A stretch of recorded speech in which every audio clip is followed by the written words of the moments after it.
Hello ನಮಸ್ಕಾರ. ನಾನು ಕೊಪ್ಪಳಿಂದ Sharanappa ಚಲಪ್ಪ. News 18ಗೆ ಸ್ವಾಗತ. ನ್ಯೂಸ್ 18ನ ಸಾಮಾಜಿಕ ಜಾಲತಾಣಗಳನ್ನು ಫಾಲೋ ಮಾಡಿ. ನ್ಯೂಸ್ 18ಗೆ ಸಬ್ಸ್ಕ್ರೈಬ್ ಆಗಿ. ದಕ್ಷಿಣ ಭಾರತದ ಮಹಾಕುಂಭಮೇಳ ಅಂತ ನಡೆಯುವ ಕೊಪ್ಪಳದ ಗವಿಮಠದ ಜಾತ್ರೆ ವಿಶೇಷಗಳಲ್ಲಿ ವಿಶೇಷ. ಈ ಜಾತ್ರೆಯಲ್ಲಿ ಜಿಲ್ಲಾಡಳಿತದಿಂದ ಒಂದು ಫಲಪುಷ್ಪ ಪ್ರದರ್ಶನವನ್ನು ಆಯೋಜನೆ ಮಾಡಿದೆ.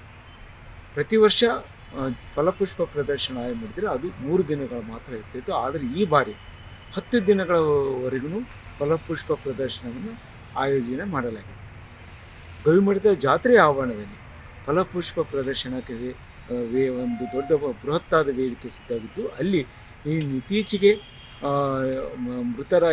ನಿಧನರಾಗಿರುವಂಥ ವೃಕ್ಷಮಾತೆ ಸಾಲುಮರದ ತಿಮ್ಮಕ್ಕನವರ ಹೆಸರಿನಲ್ಲಿ ಗಾರ್ಡನನ್ನು ಸಿದ್ಧವಾಗಿದೆ ಮತ್ತು ಹೂವಿನಿಂದ ಸಾಲುಮರದ ತಿಮ್ಮಕ್ಕನ ಒಂದು ಪ್ರತಿಮೆಯನ್ನು ರೂಪಿಸಿದ್ದು ಒಂದು ಕಡೆಯಾಗಿದ್ದರೆ, ಮತ್ತು ಇತ್ತೀಚೆಗೆ ನಿಧನರಾಗಿರುವಂಥ ಶಾಮನೂರು ಶಿವಶಂಕರಪ್ಪ ಮತ್ತು ಕೊಪ್ಪಳದವರೇ ಆಗಿರುವಂಥ ಪದ್ಮಶ್ರೀ ಪ್ರಶಸ್ತಿ ಪಡೆದಿರುವಂಥ ತಗಲು ಬೊಂಬೆ ಆಟಗಾರ್ತಿ ಆಡಿಸುವಂಥ ಭೀಮಮ್ಮ ಸೀಳೆಕಾಕರವರ ರಂಗೋಲಿಗಳನ್ನು ಬಿಡಿಸಿರೋದು ಒಂದು ವಿಶೇಷ.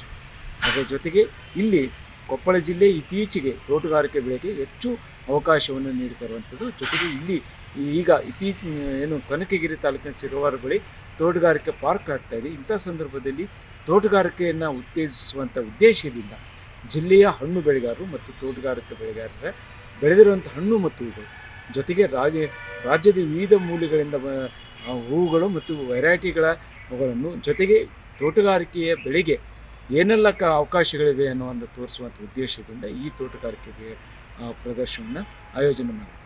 ಅದರಲ್ಲಿ ಟೆರೆಸ್ ಗಾರ್ಡನ್ ಆಗಿರ್ಬೋದು, ಮತ್ತು ವರ್ಟಿಕಲ್ ಗಾರ್ಡನ್ನು, ಮತ್ತು ಅಲಂಕಾರಿಕ ಹೂಗಳು, ಮತ್ತು ಮನೆಯ ಪುಷ್ಪಗಳ ಕೃಷಿಯಿಂದ ಆಗುವಂಥ ಲಾಭ, ಮತ್ತು ಜಿಲ್ಲೆಯಲ್ಲಿ ಬೆಳೆದಿರುವಂಥ ಹಣ್ಣುಗಳು, ಅದರಲ್ಲಿ ಪೇರಲ, ಸೇಬು ಮತ್ತು ಮೋಸಂಬಿ, ಈ ರೀತಿ ಬೇರೆ ಬೇರೆ ಹಣ್ಣುಗಳನ್ನಿಟ್ಟು ಅವುಗಳನ್ನು ಅಲಂಕಾರ ಮಾಡಿರೋದು ಒಂದು ಕಡೆ. ಜಾತ್ರೆಗೆ ಬಂದಿರುವಂಥ ಬಹುತೇಕರು ಒಂದು ಕಡೆ ಇಲ್ಲಿಯ ದಾಸೋಹ ಮತ್ತು ಮನೋರಂಜನೆಗಾಗಿ ಮಾರಾಟ ಮಳಿಗೆಯಲ್ಲಿ ಎಲ್ಲವನ್ನು ನೋಡಿದ ನಂತರ ಇಲ್ಲಿಯ ತೋಟಗಾರಿಕೆ ಇಲಾಖೆಯ ಆಯೋಜನೆ ಮಾಡಿರುವಂಥ ಫಲಪುಷ್ಪ ಪ್ರದರ್ಶನ ನೋಡಿ ಆನಂದ ಮಾಡ್ತಾರೆ. ಮತ್ತು ಇಷ್ಟೆಲ್ಲ ಅವಕಾಶಗಳಿವೆ ಮತ್ತು ಇದರಿಂದ ಒಂದಿಷ್ಟು ಜನ ಉತ್ತೇಜನಗೊಳ್ಳಿ ಅನ್ನೋದು ಸಹ ಉದ್ದೇಶವಾಗಿದೆ. ಜೊತೆಗೆ ಇಲಾಖೆಯ ಅಧಿಕಾರಿಗಳು ಹೇಳೋದಂದರೆ, ತೋಟಗಾರಿಕೆಗೆ ಕೊಪ್ಪಳ ಜಿಲ್ಲೆ ಸಾಕಷ್ಟು ಉತ್ತಮ ವಾತಾವರಣ ಮತ್ತು ಭೂಮಿಯನ್ನು ಹೊಂದಿರುವಂಥ ಕಾರಣಕ್ಕಾಗಿ ಇಲ್ಲಿ ವಿಫಲ ಅವಕಾಶವಿದೆ. ಈ ಕಾರಣಕ್ಕಾಗಿ ಇಲ್ಲಿ ತೋಟಗಾರಿಕೆ ಬೆಳೆಯನ್ನು ಹೆಚ್ಚಿಸಬೇಕಾಗಿದೆ. ಈ ನಿಟ್ಟಿನಲ್ಲಿ ಈಗಾಗಲೇ ಪ್ರದರ್ಶನ ನಡೆದಿದೆ ಮತ್ತು ತೋಟಗಾರಿಕೆ ಪ್ರದೇಶ ಒಂದು ಅಂದಾಜಿನ ಪ್ರಕಾರ ಸುಮಾರು 25,000 ಹೆಕ್ಟೇರ್ ಪ್ರದೇಶದಷ್ಟು ಈಗ ತೋಟಗಾರಿಕೆ ಬೆಳೆ ಇದೆ.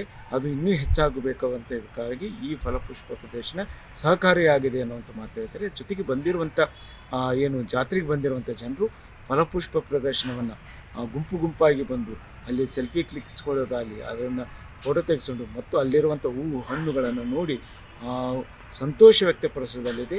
ತೋಟಗಾರಿಕೆ ಬೆಳೆಯ ಲಾಭ ಮತ್ತು ತೋಟಗಾರಿಕೆ ಬೆಳೆಯಿಂದ ಏನೆಲ್ಲ ಅವಕಾಶಗಳನ್ನು ತಾವು ರೂಢಿಸ್ಕೊಳ್ಬೇಕನ್ನ ತಿಳ್ಕೊಂಡು ಹೋಗಿ ತಾವು ಮುಂದೆ ತೋಟಗಾರಿಕೆ ಬೆಳೆಗೆ ಒಂದಿಷ್ಟಾದರೂ ಉತ್ತೇಜನಗೊಂಡು ಬೆಳೀತಾರೆ ಅನ್ನುವಂಥ ಆಶಾಭಾವ ಹೊಂದಿದ್ದಾರೆ. ಈ ಕಾರಣಕ್ಕಾಗಿ ಕೊಪ್ಪಳದ ಗವಿಮಠದ ಜಾತ್ರೆ ವಿಶೇಷಗಳೊಂದಂತೂ ಇದು ಒಂದಿಷ್ಟು ಪ್ರೇರಣೆಗೆ ನೀಡುವಂಥ ಜಾತ್ರೆ ಆಗಿದೆ. ಇಲ್ಲಿ ಅಜ್ಜನ ಜಾತ್ರೆಗೆ ತುಂಬ ಚೆನ್ನಾಗಿದೆ. ಸೊ ಈ ಫಲಪುಷ್ಪ ಪ್ರದರ್ಶನದಲ್ಲಿ ಬಂದು ಇಲ್ಲಿ ತುಂಬ ತೋಟಗಾರಿಕೆ ಮಾಡ್ತಕ್ಕಂಥ ರೈತರಿಗೆ ಒಳ್ಳೊಳ್ಳೆ ಬೆಳೆಗಳಿರ್ತಕ್ಕಂಥ ಸೀಡ್ಸ್ ಎಲ್ಲ ಪ್ರದರ್ಶನ ಮಾಡಿದ್ದಾರೆ. ಅದೇ ರೀತಿಯಾಗಿ ಸಾಲುಮರದ ತಿಮ್ಮಕ್ಕ ಈ ಒಂದು ಸ್ಟ್ಯಾಚ್ಯೂ ತುಂಬ ಚೆನ್ನಾಗಿ ಮಾಡಿದ್ದಾರೆ. ಮತ್ತು ಇನ್ನು ಹಣ್ಣುಗಳದ್ದು, ತರಕಾರಿಗಳದ್ದು, ಹೂಗಳದ್ದು ಎಲ್ಲ ಪ್ರದರ್ಶನಗಳು ತುಂಬ ಚೆನ್ನಾಗಿದ್ದಾವೆ ಅಂತ. ತುಂಬ ಚೆನ್ನಾಗಿದೆ ಸರ್, ನೋಡೋಕ್ಕೆ ಒಳ್ಳೆ ಅಚ್ಚುಕಟ್ಟಾಗಿ ನೀಟಾಗಿ ಮಾಡ್ಕೊಂಡು ಹೋಗಿ. ತೋಟಗಾರಿಕೆ ಇಲಾಖೆ ವತಿಯಿಂದ ಫಲಪುಷ್ಪ ಪ್ರದರ್ಶನವನ್ನು ಆಯೋಜಿಸಲಾಗಿದೆ. ಈ ಫಲಪುಷ್ಪ ಪ್ರದರ್ಶನವನ್ನು ದಿನಾಂಕ 5ನೇ ತಾರೀಕಿನಿಂದ 14ನೇ ತಾರೀಕುವರೆಗೂ 10 ದಿನಗಳ ಕಾಲ ಆಯೋಜಿಸಲಾಗಿದೆ.